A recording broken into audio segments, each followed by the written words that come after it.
Kuliner lontong sayur makar. Hai guys, jadi kali ini aku mau kulineran lontong sayur sekaligus untuk sarapan.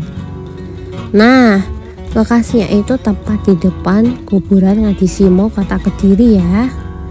Untuk satu porsi ini harganya cuma Rp6.000.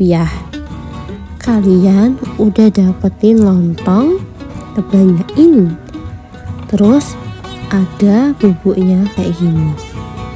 Oh ya, karena sayurnya ibunya lebih rekomendasiin untuk nggak dicampur, makanya aku pisah ya guys, supaya rasanya lebih awet juga. Untuk sayurnya sendiri itu ada dua macam ya, ada tahu tempe gini sama lodeh. Ini aku minta yang campur. Terus kalau udah dibungkus deh kayak gini.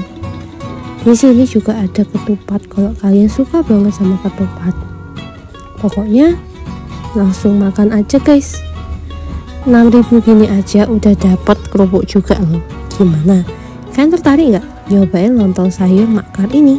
Yuk kulineran.